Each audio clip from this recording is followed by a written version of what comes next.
ಆದ್ರೆ ವಿಧಾನಸೌಧ ಬೇಡ, ರೈತರ ಹತ್ರನೇ ರೈತರ ಸಮ್ಮುಖದಲ್ಲೇ ಮಾಡೋಣ ಅಂತ ಇದು ಕಾಂಗ್ರೆಸ್ ನಾಯಕರು ಹೇಳ್ತಿದ್ದಾರೆ.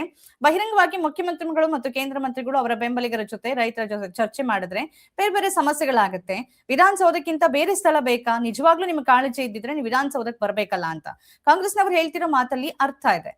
ನಿಜವಾಗಿಯೂ ಕುಮಾರಸ್ವಾಮಿ ಅವರಿಗೆ ಅವ್ರ ಬಗ್ಗೆ ಚರ್ಚೆ ಮಾಡೋದಕ್ಕೆ ಕಾಳಜಿ ಇದ್ದು, ಆಸಕ್ತಿ ಇದ್ದು, ನಿಜವಾದ ಕಾಳಜಿ ಇದ್ದಿದ್ದೆ ಆದ್ರೆ ಪತ್ರ ಬರೆದಾಗಿದೆ, ಹೇಳಿದ್ದಾರೆ, ಸವಾಲ್ ಹಾಕಿದ್ರು, ಹೋಗಿ ಚರ್ಚೆ ಮಾಡಬಹುದಾಗಿತ್ತು. ಅಲ್ಲಿ ರೈತರ ಪ್ರತಿನಿಧಿಗಳು ಬಿಡದಿ ರೈತರನ್ನ ಕರ್ಕೊಂಡು ಹೋಗ್ಬೋದಾಗಿತ್ತು, ಅಥವಾ ಬೇರೆಯವ್ರನ್ನ ಕರ್ಕೊಂಡು ಹೋಗ್ಬೋದಾಗಿತ್ತು.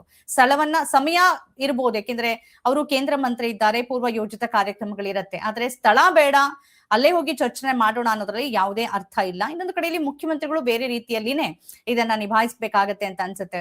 ಒಬ್ರು ಸವಾಲ್ ಹಾಕೋದು, ಇನ್ನೊಬ್ರು ಪ್ರತಿ ಸವಾಲ್ ಹಾಕೋದು, ಒಂದು ಪತ್ರ ಬರೆಯೋದು, ಇನ್ನೊಂದು ಪತ್ರ ಬರೆಯೋದು, ಇದೆಲ್ಲದರಿಂದ ಅಂತಿಮವಾಗಿ ಬಡವಾಗ್ತಿರೋದೇನು ಅಂತಂದ್ರೆ ಅಲ್ಲಿನ ರೈತರ ನಿಜವಾದ ಬೇಡಿಕೆ ಏನಿದೆ ಅದು ಬಹಳ ಕ್ಷೀಣಿಸ್ತಾ ಇದೆ.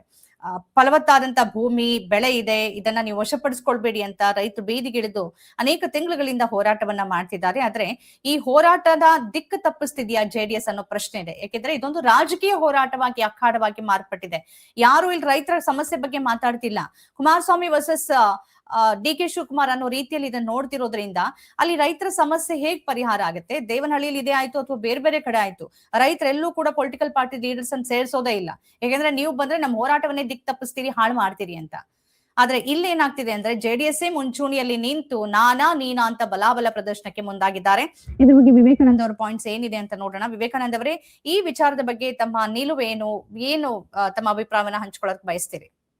ಅಲ್ಲ, ಈ ವಿಷಯವನ್ನ ನಾನು ಬಹಳ 360 ಡಿಗ್ರಿ ಕೋನದಲ್ಲಿ ಕೂಡ ಯೋಚನೆ ಮಾಡ್ತಾ ಇದ್ದೆ. ಇದು ರೈತರು ಮತ್ತು ಸರ್ಕಾರದ ನಡುವಿನ ಅಥವಾ HDK ಮತ್ತು ಡಿ ಕೆ ಶಿವಕುಮಾರ್ ಅವರ ನಡುವಿನ ಅವರಿಬ್ಬರು ಕುಟುಂಬದ, ಅಥವಾ JDS ಅಥವಾ ಕಾಂಗ್ರೆಸ್, ಈ ತರದ್ದು ಯಾವ ರೀತಿ ಇದನ್ನ ತಗೊಂಡೋಗ್ಬೇಕು ಅಂತ ಗೊತ್ತಾಗಿಲ್ಲ. ಮೂಲಭೂತವಾಗಿ ಕೃಷಿ ಭೂಮಿಯನ್ನ ನಾಶ ಮಾಡುವ ಯಾವುದೇ ಯೋಜನೆಗಳಂತ ನಾವು ವಿರೋಧಿಸ್ತೀವಿ. ಆದ್ರೆ ಇಲ್ಲಿ ಅನೇಕರು ಮಾಧ್ಯಮದವರು ಎಲ್ಲ ಡಬಲ್ ಗೇಮ್ ಏನ್ ಮಾಡ್ತಿದ್ದಾರೆ ಅಂದ್ರೆ, ನರೇಂದ್ರ ಮೋದಿ ಅವರು ಇದೇ ತರದ 7-8 ಪ್ರಾಜೆಕ್ಟ್ಗಳನ್ನ ಅಲ್ಲಿ ಮಾಡಿದಾಗ ಅದನ್ನ ಅಭಿವೃದ್ಧಿ ಅಂತಾರೆ, ಡಿ ಕೆ ಶಿವಕುಮಾರ್ ಮಾಡಕ್ ಹೋದ್ರೆ ಅದು ಅಭಿವೃದ್ಧಿ ಅಲ್ಲ, ಅದು ವಿನಾಶ ಅಂತ ಹೇಳ್ತಾರಲ್ಲ, ಅದನ್ನ ನಾನು ಒಪ್ಪೋದಿಲ್ಲ. ನಮ್ಮ ಸ್ಟ್ಯಾಂಡರ್ಡ್ ಅದು ನರೇಂದ್ರ ಮೋದಿ ಮಾಡಿದ್ರು ಅಷ್ಟೇ, ಇವ್ರು ಮಾಡಿದ್ರು ಅಷ್ಟೇ, ಕೃಷಿ ಭೂಮಿಯನ್ನ ಮಾಡಬಾರ್ದು ಅಂತ ಒಂದು. ಎರಡನೇದಾಗಿ ಆ ಗುಜರಾತಿನ ಪ್ರಾಜೆಕ್ಟ್ ಸೇರಿ ಹೇಳ್ತೀನಿ, ಸರ್ಕಾರ ರಿಯಲ್ ಎಸ್ಟೇಟ್ ದಂಧೆಗೆ ಬರಬಾರ್ದು. ನೀವು ಈಗ ಬೇಕಾಗಿರೋದು ಬಡವರಿಗೆ ಮನೆ ಕಟ್ಕೊಡ್ತೀರಾ, ಕಟ್ಕೊಡಿ. ಟೌನ್ಶಿಪ್ಗಳು ಸರ್ಕಾರ ಮಾಡೋದು ಅಲ್ಲೇ ಅಲ್ಲ, ಅದನ್ನ ಪ್ರೈವೇಟ್ ಅವ್ರು ಯಾರೋ ಇದ್ದಾರೆ. ಯಾಕಂದ್ರೆ ನೀವು ಟೌನ್ಶಿಪ್ ಅಲ್ಲಿ ಒಂದು ಮನೆ ತಗೋಬೇಕು ಅಂದ್ರೆ ನನ್ನ ಪ್ರಕಾರ ಅದು 5 ಕೋಟಿನೋ 10 ಕೋಟಿನೋ ಆಗುತ್ತೆ. ಯಾರಿಗೋ ಮನೆ ಕಟ್ಕೊಡಕ್ಕೆ ಇಲ್ಲಿ ಶಿಕ್ಷಣ, ಆರೋಗ್ಯ, ಪರಿಸರ ಹಾಳಾಗೋಗುವಾಗ ಇವರು ಬಂದು ಹೊಸದಾಗಿ ಬರೋ ಮುಖ್ಯಮಂತ್ರಿ ಬಂದಿರೋದು ಕೆಲಸ ಮಾಡೋದ್ ಬಿಟ್ಟು ಟೌನ್ಶಿಪ್ ಬಗ್ಗೆ ಖಂಡಿತವಾಗ್ಲೂ ನಮ್ಮ ಸಂಪೂರ್ಣ ವಿರೋಧ ಇದೆ. ಟೌನ್ಶಿಪ್ ಅಲ್ಲ. ಆದ್ರೆ ಕುಮಾರಸ್ವಾಮಿ ಅವರಿಗೆ ನೈತಿಕತೆ ಇಲ್ಲ. ಅವರು ಆಗ ಮಾಡಿದ್ದೆ ಕೈ ಬಿಟ್ಟೆ ಅಂದ್ರೆ ಅವಾಗ ಈ ಅಧಿಕಾರದಲ್ಲಿದ್ರೆ ಅವರೇ ಮಾಡ್ತಾ ಇದ್ರು. ಅದರಲ್ಲೂ ಸಮ್ಮಿಶ್ರ ಸರ್ಕಾರ ಇದ್ದಾಗ ಡಿ ಕೆ ಶಿವಕುಮಾರ್ ಅವರ ಉಪಮುಖ್ಯಮಂತ್ರಿನೋ ಮಂತ್ರಿ ಆಗಿ ಅವರೇ ಕಂದಾಯ ಮಂತ್ರಿ ಆಗಿದ್ದಾಗ ಅವ್ರು ತಗೊಂಡೋದ್ರೆ ಫೈಲ್ ಇವ್ರಿಗೆ ಸೈನ್ ಹಾಕ್ಲೇಬೇಕಾಗಿತ್ತು, ಇವರು ಮಾಡ್ಲೇಬೇಕಾಗಿತ್ತು. ಅದರಿಂದ ಅವ್ರಿಗೆ ಆ ನೈತಿಕತೆ ಇಲ್ಲ. ಅವ್ರು ಮೊದಲೇ ಅವ್ರ ಕನಸಿನ ಕೂಸಲ್ಲ. ಆ ಟೈಮಲ್ಲಿ 1000 ಎಕರೆ, ಅದು 10 ವರ್ಷ ಆದ್ಮೇಲೆ ಡೆಫಿನೆಟ್ ಆಗಿ ಅದು ಇದಾಗಿದೆ, 20,000 ಕೋಟಿದಾಗಿದೆ. ಅದರಿಂದ ಇದನ್ನ ಆಮೇಲೆ ಇವರಿಬ್ರು ಕೂಡ ನೀವ್ ಹೇಳಿದೊಂದು ಪಾಯಿಂಟ್ ಅಂತೂ ನಾನು ಹೇಳ್ತೀನಿ, ಸಾರ್ವಜನಿಕವಾಗಿ ಚರ್ಚೆ ಮಾಡ್ಲಿಕ್ಕೆ ಖಂಡಿತವಾಗ್ಲೂ ಸಾಧ್ಯ ಇಲ್ಲ. ಯಾವ್ದೊಂದು ಮಾಸ್ ಇರುತ್ತೆ ಅಲ್ಲಿ. ಆಮೇಲೆ ಆ ಮಾಸಲ್ಲಿ ಬೇರೆ ಶಿವಕುಮಾರ್ ಏನ್ ಕಮ್ಮಿ ಅಲ್ಲ, ಕುಮಾರಸ್ವಾಮಿ ಅವರಲ್ಲ. ಅಲ್ಲಿ ಇವ್ರ ಕಡೆ 1,000 ಜನ ರೈತರು, ಅವ್ರ ಕಡೆ 1,000 ಜನ ತಗೊಂಡು ಇಡೀ ಅರ್ಧ ಪೊಲೀಸ್ ಅವ್ರು ಬಂದು ಅಲ್ಲಿ ಕೂತ್ಕೊಂಡು, ಆಮೇಲೆ ಸಾರ್ವಜನಿಕರು ಅಂದ್ರೆ ಯಾರು ಅಂತ ಪ್ರಶ್ನೆ ಬರುತ್ತೆ ನಿಮ್ಗೆ. ತಲೆಗೊಂದೊಂದು ಮಾತಾಡಕ್ ಶುರು ಮಾಡ್ಬಿಡ್ತಾರೆ, ನಾನೊಬ್ಬ ರೈತ ನಾಯಕ ಅಂತ ಹೇಳಿ ಬರ್ತಾರೆ. ಒಂದೇ ನಿಮಿಷ ವಿವೇಕಾನಂದ ಅವರು, ಇದೇನ್ ತೋರಿಸುತ್ತೆ ಅಂತಂದ್ರೆ ಕುಮಾರಸ್ವಾಮಿ ಅವರಿಗೆ ನಿಜವಾಗಿಯೂ ಚರ್ಚೆ ಮಾಡುವ ಅಥವಾ ಪರಿಹಾರ ಹುಡುಕೋ ಮನ್ಸಿಲ್ಲ. ಇದ್ರ ಹಿಂದೆ ಒಂದು ರಾಜಕೀಯ ಆಟ ಆಡಬೇಕು ಮತ್ತೆ ಅದ್ರ ಲಾಭ ಪಡ್ಕೊಳ್ಬೇಕು. ಯಾಕಂದ್ರೆ ಬಹಿರಂಗ ಚರ್ಚೆಗೆ ಸಾಧ್ಯನೇ ಇಲ್ಲ ಇದು ಈ ವಿಚಾರದಲ್ಲಿ. ಅಲ್ಲ, ಇದು ಪಾಲಿಸಿ ಮ್ಯಾಟರ್. ನಿಮ್ಗೆ ಇಲ್ಲಿ ಚರ್ಚೆ ತುಂಬಾ ಏನು ಇಲ್ಲೇ ಇಲ್ಲ. ಎರಡೇ ಅವಕಾಶಗಳು. ಒಂದು, ಸರ್ಕಾರ ನನ್ನನ್ನ ನೀವು ಮುಖ್ಯಮಂತ್ರಿಯಾಗಿ ಮಾಡಿದಿರಿ, ನಾನು ಒಂದು ಪ್ರಾಜೆಕ್ಟ್ ಅನ್ನ ಮಾಡ್ತಾ ಇದ್ದೀನಿ, ಅದರಿಂದ ಸರ್ಕಾರಕ್ಕೆ ಆದಾಯ ಬರುತ್ತೆ, ಸರ್ಕಾರ ಅಂತೇಳಿ ಅವರು ವಿವರಿಸ್ತಾರೆ. ನಾವು ಹೇಳ್ತೀವಿ ಇಲ್ಲ, ಅದು ಕೃಷಿ ಭೂಮಿ, ನಮ್ಗೆ ನಷ್ಟ ಆಗುತ್ತೆ ಅಂತ ಹೇಳ್ತಾರೆ. ಅವ್ರು ಹೇಳ್ತಾರೆ ಇಲ್ಲ, ಸ್ವಲ್ಪ ಕೃಷಿ ಭೂಮಿನೂ ಹೋಗುತ್ತೆ, ಸ್ವಲ್ಪ ಇದೀಗ ದಶಪಥ ರಸ್ತೆ ಮಾಡಿದ್ರಿ, ಏನ್ ಆಕಾಶದ ಮೇಲೆ ಮಾಡಿದ್ರಾ? ಎಷ್ಟು ಜನದ್ರು ಭೂಮಿ ಹೋಗ್ಲಿಲ್ವಾ? ಹಾಗೆ. ಆಮೇಲೆ ಇನ್ಯಾವುದೋ SEZ ಮಾಡ್ತೀರಿ ನೀವು, ಕೈಗಾರಿಕೆ ಜೋನಿ, ಅಲ್ಲಿ ಉದ್ಯೋಗಗಳು ಬರ್ತವೆ. ಆತರ ಅವರು ಡಿಫೆನ್ಸ್ ತಗೋತಾರೆ. ಅವ್ರೇನ್ ಕಮ್ಮಿ ಅಲ್ಲ. ಗುಜರಾತ್ ಅಲ್ಲಿ ಮತ್ತೆ ಇದನ್ನೇ ಮಾಡ್ಲಿಲ್ವಾ?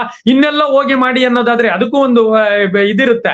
ಎಲ್ಲಿ ಮಾಡ್ಬೇಕು ಅಲ್ಲಿ ಮಾಡ್ತಿದ್ವಿ. ಈಗ ಇಂಟರ್ನ್ಯಾಷನಲ್ ಏರ್ಪೋರ್ಟ್ ಮಾಡ್ತೀವಿ, ಅವಾಗೂ ಎಷ್ಟೋ ಎಕರೆಗಳನ್ನ ಮಾಡಲ್ವಾ ಅಂತೇಳಿ ಅವ್ರು ಡಿಫೆನ್ಸ್ ತಗೋತಾರೆ. ನಾನು ಈಗಲೂ ಬಿಡದಿ ಟೌನ್ಶಿಪ್ ಅನ್ನ ಸರ್ಕಾರ ಮಾಡ್ಲೇಬಾರ್ದು ಅಂತ ಹೇಳ್ತಿರೋದು. ಆದ್ರೆ ಕುಮಾರಸ್ವಾಮಿ ಅವರು ಈ ರಾಜಕೀಯ ಕಾರಣಗಳಿಗಾಗಿ ಏನು ವಿರೋಧಿಸ್ತಿದಾರಲ್ಲ ಅದು ನಾನು ಒಪ್ಪೋದೇ ಇಲ್ಲ. ಆಮೇಲೆ ರೈತ ಸಂಘ, ಕರ್ನಾಟಕದ ಅಧಿಕೃತ ರೈತ ಸಂಘ ಏನಿದೆ ಅವರು ಕೂಡ ಅದನ್ನ ವಿರೋಧಿಸ್ತಾ ಇದ್ದಾರೆ.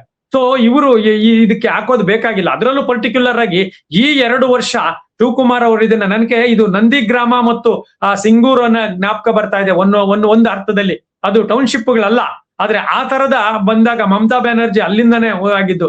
ಇದು ಒಂಥರ ನರೇಷನ್ ಬಿಲ್ಡ್ ಆಗೋಗಿದೆ. ಈಗ ನರೇಟಿವ್ ಬಿಲ್ಡ್ ಆಗೋಗಿರೋದ್ರಿಂದ ಏನಾಗುತ್ತೆ, ಇವರು ಕೃಷಿ ಭೂಮಿಯನ್ನ ನಾಶ ಮಾಡ್ಲಿಕ್ಕೆ ಬರ್ತಾ ಇದ್ದಾರೆ ಅಂತ ಹೇಳಿ. ಅದರಲ್ಲಿ ಹೇಗೆ ದೇವನಹಳ್ಳಿಯಲ್ಲಿ ಸಿದ್ದರಾಮಯ್ಯನವರು ಒಂದು ಸೆನ್ಸಿಟಿವ್ ಆಗಿ ತಗೊಂಡ್ರು, ಹಾಗೆ ಇವರು ತಗೋಬೇಕಾಗುತ್ತೆ. ತಗೊಂಡು ಸದ್ಯಕ್ಕೆ, ಯಾಕೆಂದ್ರೆ ವಿಷಯನೇ ಇರೋದಿಲ್ಲ. ಈಗ ಬಿಡದಿ ಟೌನ್ಶಿಪ್ ಅನ್ನ ಬಿಟ್ರೆ ಈಗ ಸದ್ಯಕ್ಕೆ ನಾನು ಈ 2 ವರ್ಷದಲ್ಲಿ ಅದ್ರ ಬಗ್ಗೆ ಯೋಚನೆ ಮಾಡೋದಿಲ್ಲ ಅಂತ ಹೇಳಿ ಹಠ ಮಾಡದೆ ತಗೊಂಡ್ರು ಅಂದ್ರೆ ಅಲ್ಲಿಗೆ ಇಡೀ ಹೋರಾಟನೇ ನಿಂತೋಗ್ಬಿಡುತ್ತೆ. ಡಿ ಕೆ ಶಿವಕುಮಾರ್ ಅವರು ಕೂಡ ಬೇರೆ ಬೇರೆ ನಾನು ಈ ಯೋಜನೆಯಿಂದ ಹಿಂದೆ ಸರಿಯೋ ಮಾತೇ ಇಲ್ಲ ಅಂತ, ಬೆಂಗಳೂರೆಲ್ಲ ಏನೇನೋ ಮಾಡ್ತೀನಿ ಅಂತ ಮೊದಲೇ ಕಲ್ಪನೆ ಕೊಟ್ಟಿದ್ದಾರೆ ಅವರ ಆಪ್ತರು. ಮತ್ತು ಕೊನೆ ಕ್ಷಣದಲ್ಲಿ ಬಿಜೆಪಿ ಸೇರಿದ SM ಕೃಷ್ಣ ಅವಧಿಯಲ್ಲಿ ಬೆಂಗಳೂರು ಬೇರೆ, ಅದು ಯಾವ ರೀತಿ ಅನ್ನೋದು ಬೇರೆ ಚರ್ಚೆ. ಬಟ್ ಒಂದು ಹೊಸ ರೂಪ ಅಂತೂ ಖಂಡಿತವಾಗ್ಲೂ Bengaluru. SM ಕೃಷ್ಣದಲ್ಲಿ ಪಾರ್ಕ್ಗಳಾದವು, IT BT sector ಎಲ್ಲ ಬಂತು. ಆ ತರದ್ರ ಬಗ್ಗೆ ಅಬ್ಜೆಕ್ಷನ್ ಇಲ್ಲ. ಇದು ರಿಯಲ್ ಎಸ್ಟೇಟ್ ದಂಧೆ ಅಂತ ನೀಟಾಗಿ ಗೊತ್ತಾಗುತ್ತೆ. ದಂಧೆ ಅಂತ ಅನ್ನೋದಿಲ್ಲ, ರಿಯಲ್ ಎಸ್ಟೇಟ್ ವ್ಯಾಪಾರ. ಸರ್ಕಾರ ಬಡವರಿಗೆ ಮನೆ ಕಟ್ಕೊಡ್ಬೇಕು. ಶ್ರೀಮಂತರಿಗೆ ಆ ಮಾಡೆಲ್ ತೋರ್ಸೋದಿಕ್ಕೆ ಇಡೀ ಭಾರತ ಇನ್ನೂವರೆಗೂ ಅದಕ್ಕೆ ಸಿದ್ಧ ಇಲ್ಲ. ಕೇವಲ ಕರ್ನಾಟಕ ಮಾತ್ರ ಅಲ್ಲ, ಅಥವಾ ಆಂಧ್ರ ಪ್ರದೇಶದ ಅಮರಾವತಿ ನಗರ ಅಲ್ಲ, ಅದನ್ನ ಕ್ಯಾಪಿಟಲ್ ಸಿಟಿ ಮಾಡ್ತಿದ್ದಾರೆ. ಇನ್ನೂ ಹಂತಕ್ಕಿಲ್ಲ. ಅಲ್ಲಿ ಯಾರು ಕೊಂಡ್ಕೋತಾರೆ? ಓಕೆ, ಒಂದ್ 2,000-3,000 ಜನ ವಾಸ ಮಾಡ್ಲಿಕ್ಕೆ 9,000 ಕೃಷಿ ಭೂಮಿನೋ, ಅದ್ರಲ್ಲಿ ಒಂದಷ್ಟು 50% ಕೃಷಿ ಭೂಮಿ ಅಂತ ಇಟ್ಕೊಳ್ಳಿ, 20,000 ಇನ್ವೆಸ್ಟ್ ಮಾಡಿ ಸರ್ಕಾರ ಅಷ್ಟೊಂದು ಮಾಡೋದಕ್ಕಿನ್ನ ಇನ್ನೂ ಅವರೇ ಹೇಳ್ತಿದ್ದಾರೆ 10 ರೂಪಾಯಿ ಲಂಚ ತಗೊಳಂಗಿಲ್ಲ ಅಂತ ಹೇಳ್ತಿದ್ದಾರೆ. ಹಾಗಾದ್ರೆ ಆ ಲಂಚ ಮುಗಿದಕ್ಕೆ ಬರೀ ಭಾಷಣ ಮಾಡಕ್ ಆಗದೇ ಇಲ್ಲ. 20,000 ಸಂಘಟನೆಗಳನ್ನ ಮಾಡ್ತೀವಿ, ಸರ್ಕಾರಿ ಶಾಲೆಗಳನ್ನ ಮಾಡಿಫೈ ಮಾಡ್ತೀವಿ, ಸರ್ಕಾರಿ ಆಸ್ಪತ್ರೆಗಳನ್ನ, ಅದಕ್ಕೆ ಕಾನ್ಸಂಟ್ರೇಟ್ ಮಾಡ್ಬೇಕಾಗಿರೋದು. ನೀವು ಅದನ್ನ ಬಿಟ್ಟು ನೀವು ಮತ್ತೆ ಟೌನ್ಶಿಪ್ಗೆ ಇಷ್ಟೊಂದು ಹಠ ಮಾಡಿ ನೀವು, ಅವರು ಕೇಂದ್ರ ಮಂತ್ರಿ, ಇವ್ರಿಬ್ರು ಹೇಗೆ ಮಾತಾಡ್ತಿದ್ದಾರೆ ಅಂದ್ರೆ ನಿಜವಾಗ್ಲೂ ಇದೊಂದು ನಮ್ ಸ್ವಂತ ಆಸ್ತಿ ಅನ್ನೋದು. ಕುಮಾರಸ್ವಾಮಿ ಅವ್ರಿಗೂ ಸೆನ್ಸ್ ಬೇಕು. ಸಾರ್ವಜನಿಕವಾಗಿ ಹೋಗಿ ಒಬ್ಬ ಮುಖ್ಯಮಂತ್ರಿ ಕರ್ಕೊಂಡೋಗಿ ಅಲ್ಲಿ ಭಾಷಣ ಮಾಡೋದು ಏನಿಲ್ಲ. ಅಲ್ಲಿ ನೀವು ಇಲ್ಲೇ ವಿಧಾನಸೌಧಕ್ಕೆ ಅವ್ರು ಹೇಳಿದ್ದಾರೆ 5 ಜನ ನಿಮ್ಮ ಪ್ರತಿನಿಧಿಗಳನ್ನ ಕರ್ಕೊಂಡ್ ಬನ್ನಿ ಅಂತೇಳಿ. ಇಲ್ಲೂ ಏನು ಇಲ್ಲ, ಇಲ್ಲೂ ಕೂಡ ನಿಮಗೆ ವಕೀಲಿಕೆ ನಡೆಯುತ್ತೆ. ಒಂದ್ ತಿಳ್ಕೊಳ್ಳಿ, ವಕೀಲಿಕೆ ನಡೆಯುತ್ತೆ ಅಂದ್ರೆ ಇವ್ರಿಗೆ ಬೇಕಾದ ಪಾಯಿಂಟ್ ಹೇಳ್ತಾರೆ, ಅವ್ರಿಗೆ ಬೇಕಾದ ಪಾಯಿಂಟ್ ಹೇಳ್ತಾರೆ ಅಷ್ಟೇ. ಇನ್ನೇನ್ ಚರ್ಚೆ ಅಂದ್ರೆ ಏನು ಇಲ್ಲ. ಸಾರ್ವಜನಿಕರು ನೋಡಿ ಅವ್ರಿಗಿಷ್ಟ ಅಭಿಪ್ರಾಯ ತಗೋತಾರೆ. ಈಗ ಇನ್ನೊಂದೇ ಒಂದು ಹೇಳ್ಬಿಟ್ಟು ಬಿಡ್ತೀನಿ. ಅಲ್ಲಿ ಹೋರಾಟದಲ್ಲಿ ಇನ್ನೂ ಒಂದಿದೆ. ಯಾರಿಗೆ ಜಮೀನುಗಳಲ್ಲಿ 50 ಲಕ್ಷ ಜಮೀನಿಗೆ ಇವ್ರು 2.5 ಕೋಟಿ ಕೊಡ್ತಾರೆ, ಅವರೆಲ್ಲರೂ ನಮ್ಗೆ ಆ ಜಮೀನ್ ಕೊಡಕ್ ರೆಡಿ ಇದೀವಿ, ನಮಗ್ ಬೇಕು ಅಂತಾರೆ.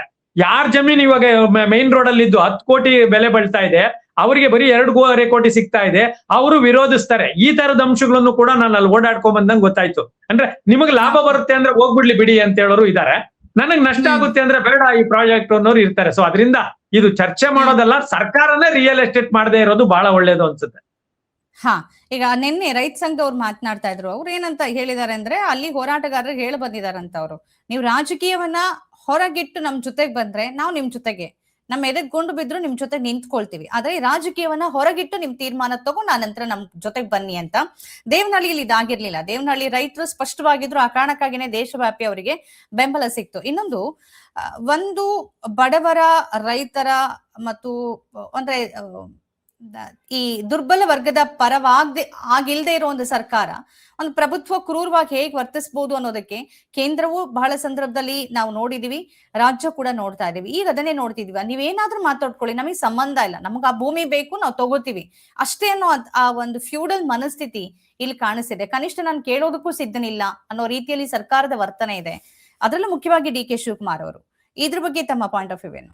ಅಲ್ಲ, ಖಂಡಿತವಾಗ್ಲು ಅದು ಡಬಲ್ ಸ್ಟ್ಯಾಂಡರ್ಡ್ ಕೂಡ ಮೀಡಿಯಾಗ್ಲೂ ಮಾಡ್ತಾ ಇದ್ದಾರೆ. ಆಮೇಲೆ ಶಿವಕುಮಾರ್ ಅವ್ರಿಗೂ ಕೂಡ ಅಡ್ವೈಸ್ ಮಾಡ್ಬೇಕಾಗಿದೆ. ನರೇಂದ್ರ ಮೋದಿ ಅವ್ರು ಅಂತ ನರೇಂದ್ರ ಮೋದಿ ಅಂತ ಹೇಳ್ತಾ ಇರೋರೆ ಆ ಕೃಷಿ ಕಾಯ್ದೆ ತಿದ್ದುಪಡಿಗಳಲ್ಲಿ ವಾಪಸ್ ಹೋದ್ರ ಅವ್ರು ವಾಪಸ್ ಹೋಗದೆ ಬೇರೆ ದಾರಿನೇ ಇರ್ಲಿಲ್ಲ. ದೆಹಲಿಯ ಜನರು ಅಷ್ಟು ಜನನ ಬಲಿ ತಗೊಂಡು ಈಗ ಇಲ್ಲಿ ಒಂದಷ್ಟು ಗಲಾಟೆಗಳಾಗಿ ಇನ್ಯಾರೋ ಇದಾಗಿ ಶಿವಕುಮಾರ್ ಅವ್ರಿಗೆ ಕೆಟ್ಟ ಹೆಸರು ಏನಕ್ಕೆ ಬೇಕು ಹೇಳಿ? ಅವ್ರಿಗೆ ಇಡೀ ರಾಜ್ಯ ಆಗಕ್ಕೆ ಶಿವಕುಮಾರ್ ಅವರು ಮುಖ್ಯಮಂತ್ರಿಗಳು.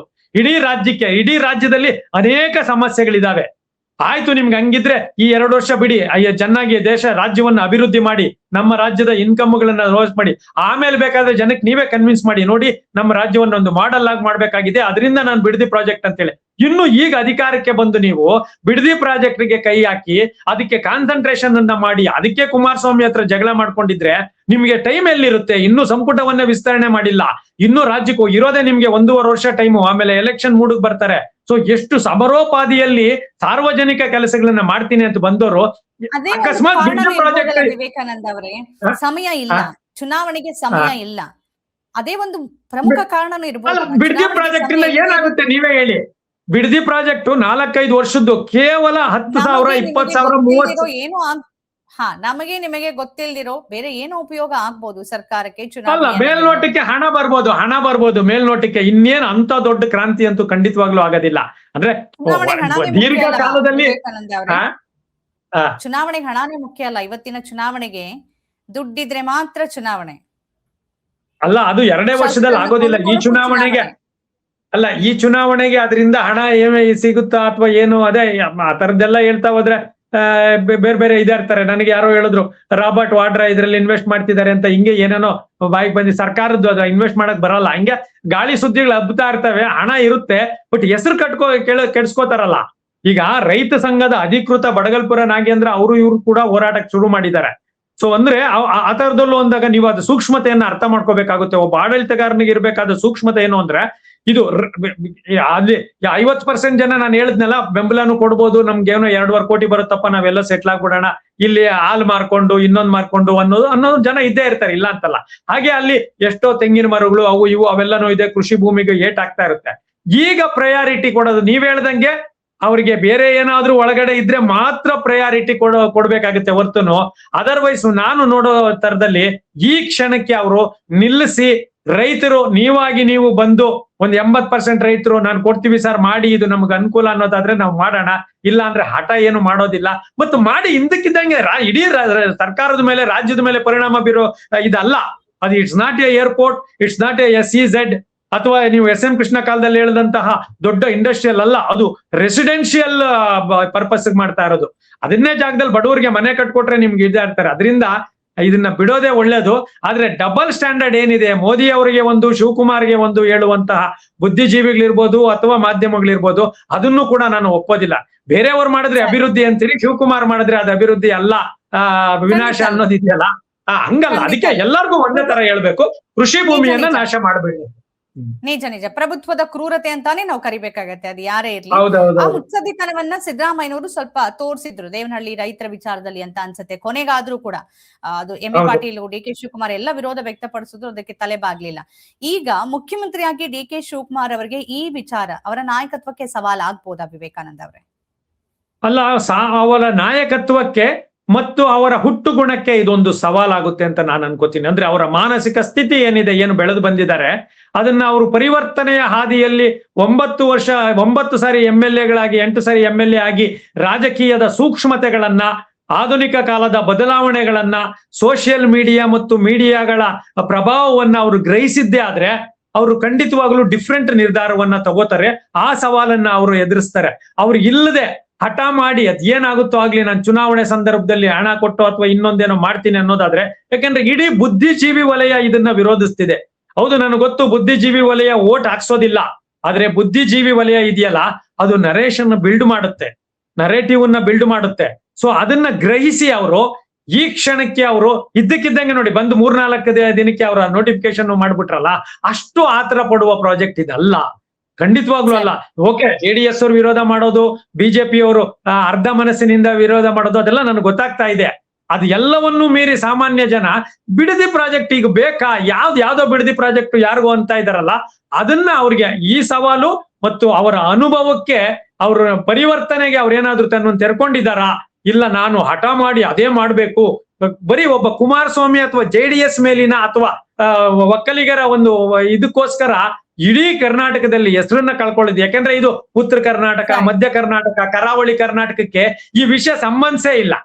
ಸೊ ನೀವು ಅದಕ್ಕೋಸ್ಕರ ಏನಕ್ಕೆ, ಯಾಕಂದ್ರೆ ಅಲ್ಲಿ ನಾವು ಮಾತಾಡೋದೇ ಬೇರೆ ಆಗುತ್ತೆ.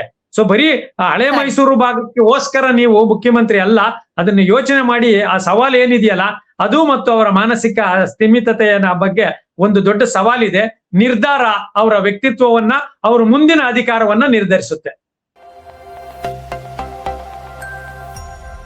ನಮ್ಮ ಕಾರ್ಯಕ್ರಮಗಳನ್ನ ನೀವು ನೋಡ್ತಾ ಇದ್ರೆ ನಮ್ಮ ಚಾನೆಲ್ ಅನ್ನ ಸಬ್ಸ್ಕ್ರೈಬ್ ಮಾಡಿ, ಪಕ್ಕದ ಬೆಲ್ ಐಕನ್ ಒತ್ತಿ ನಮ್ಮನ್ನ ಬೆಂಬಲಿಸಿ. ಹಾಗೆ ನಮ್ಮ ಕಾರ್ಯಕ್ರಮಗಳನ್ನ ಲೈಕ್ ಮಾಡಿ, ಕಮೆಂಟ್ ಮಾಡಿ, ಅದನ್ನ ಬೇರೆಯವರಿಗೂ ವಾಟ್ಸ್ಆಪ್ ಮೂಲಕ ಶೇರ್ ಮಾಡಿ. ನೀವು ಹೀಗೆ ಮಾಡಿದಾಗ ನಮ್ಮ ಚಾನೆಲ್ ಇನ್ನಷ್ಟು ಮತ್ತಷ್ಟು ಜನರಿಗೆ ತಲುಪಲು ನೀವು ನಮ್ಮೊಂದಿಗೆ ಸಹಕರಿಸಿದ ಹಾಗಾಗುತ್ತೆ. ಇದು ನೀವು ಯಾವುದೇ ಖರ್ಚಿಲ್ಲದೆ ಕೆಲವೇ ಸೆಕೆಂಡುಗಳಲ್ಲಿ ನೀಡಬಹುದಾದ ಸಹಕಾರ. ಧನ್ಯವಾದಗಳು.